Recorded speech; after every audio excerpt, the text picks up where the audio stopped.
Okay, so it's after Christmas, and I really felt compelled to get on here and talk about the diet and Christmas, how I handled it, what my experience was, because it's important in terms of the overall process of this grain-free diet. And what happened was on Christmas Eve, I went to church with my friend, and when we got out of Mass, we were in the lobby, and all of a sudden I just started thinking about Christmas cookies, like some really nice homemade Christmas cookies. And I started casting my eye around the lobby, and they had these little bags. I thought, oh, maybe there's cookies in there, where there was like an orange and an apple and something other popcorn or something in there.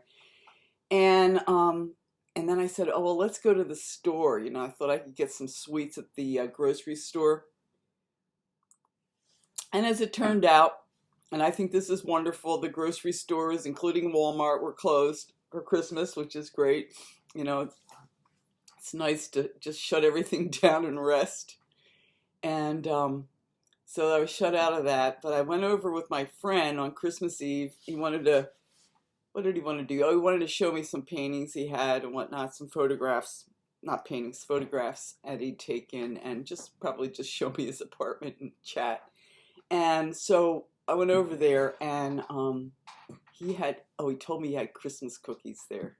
And indeed, he had those kind of industrial strength Christmas cookies in the cellophane, with the little compartments, and they were tasty. So I went off my wheat-free, grain-free diet with a vengeance. It was like the attack of the Christmas cookie monster, and I just like kept diving in, and oh, this powdered one, and this gingerbread one, and this one with the green sparkles, and this one with the red sparkles, and diving back into the compartment to get another. And he's actually shouldn't be eating this stuff, so it wasn't like I was depriving him of something that should have or that I should have. But you know these old kind of traditions that we have. Christmas is sweets, Christmas cookies. And I thoroughly enjoyed the experience, sitting, he gave me some nice green tea in a red mug. And I was just very, very happy, and it was really fun. And we had a lot of fun talking. And then he took me home, and then I started thinking about Christmas morning. Which Christmas morning we would always have something like cinnamon rolls with butter or donuts or pastries or, on top of the Christmas cookies. And I was just like, oh my goodness. And I remember this all started years ago with leaving little cookies out for Santa, cookies and milk for Santa. Because we did not have a lot of desserts around the house. Mom was a very good cook, and she cooked from scratch, and she would make pies. But we didn't always have them. And to leave out a couple of cookies for Santa was a big deal. That was like, So that's kind of how it started, but it definitely got out of control. So after he dropped me home, I quickly got in my car. Now I'm off the wheat-free diet. I'm like looking for carbs, and I'm looking for wheat, anything made with wheat. And so I went to the local quick stop, which was open, fortunately. It was like all the cars were in there, everybody's piling in. I had the thought of some people, actually some poor soul going there to get a Christmas gift for somebody. And I just had the thought, well, maybe they could find the perfect gift for them. Maybe they need a recharger for their phone or something like that. Special mug. But anyway, fortunately, I wasn't doing Christmas shopping, and but I did go to the donut, you know, the thing with the plastic, the doors, and you look through. What do they have? And they didn't have what I really wanted. And what did I really want? I forget, but they had a cinnamon roll. That's what I wanted. I wanted a good cinnamon roll. They didn't have that. And I was even going to like the shelves where they have the cinnamon rolls in plastic. It's like, oh, and I even put it in my little bag. I thought, that is such a far cry from what I'm looking for. It's so factory made. Only on a road trip when I'm driving, when that, placate my desire for a cinnamon roll. But anyway, I got a couple donuts and apple fritter. I did get those little tiny tot the ones in the chocolate. I know this is like really kind of a bad influence on anybody who's on the wheat diet, but I just want to tell them myself. And also a larger question about dieting. And I went home, I ate the apple fritter, I ate the tiny tot donuts. I was working, or what was I doing? I think I was working actually. I was at my computer working Christmas Eve. And I went to bed, I got up. I live alone, so Christmas morning, it's always fun, because I did have gifts to open, and there's always the surprises. And I had my tree up. You can see my tree in the back. I had gotten my tree up, and that was like a mad dash to get the lights up in the tree, which is so exciting. I just love the whole experience. Just love the whole thing. But the next morning I got up to open my gifts, and I had those wonderful like cake donuts. One was chocolate with, I think it had like red in there somehow, some kind of food coloring, right? Red and green, and then it had like a vanilla donut. They were both delicious, with I guess I had coffee or tea.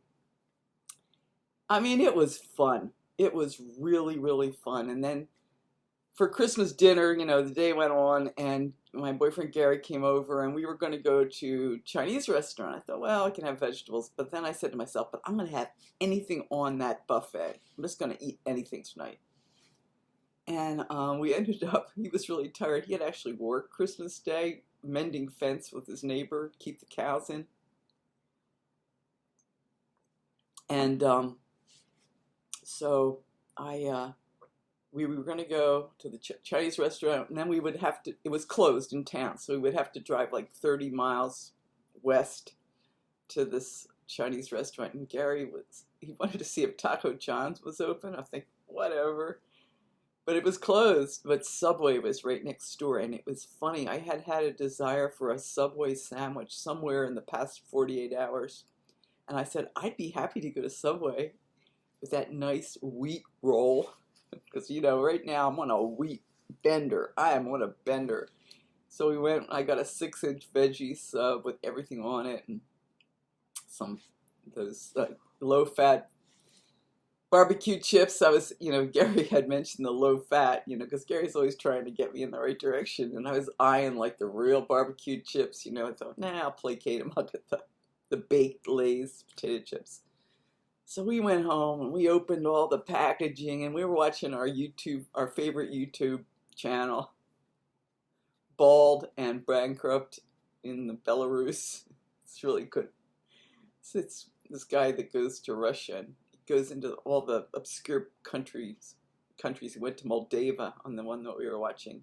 It's really interesting. But anyway, and we're sitting there unpacking our sandwiches, and I'm enjoying the 6-inch Subway, which they are really delicious. It's a go-to sandwich. And I finished, and the next day or later that evening, I was stuffed.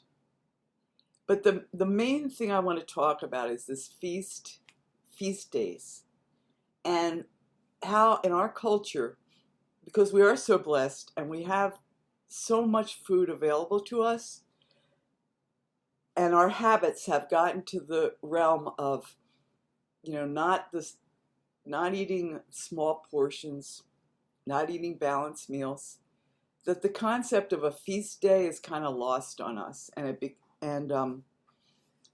think that feasting is important. That when you just let it all go, and you just eat anything you want, and then you just indulge yourself. And I believe that is a good way to go.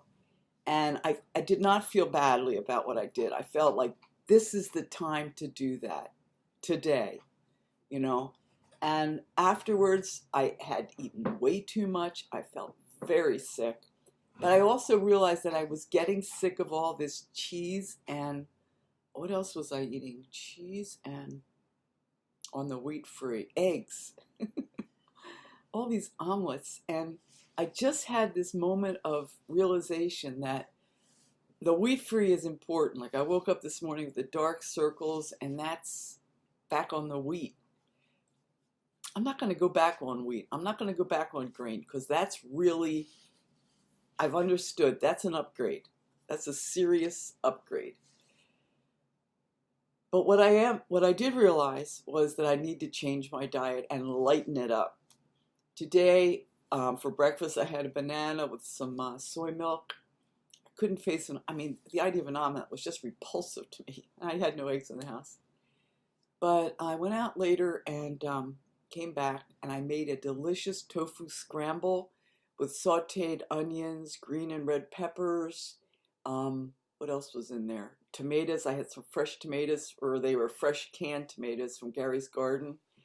A lot of tomatoes, and I sauteed that down with some chopped tofu, with some Italian spices, little soy sauce, and some sriracha, and it was magnificent.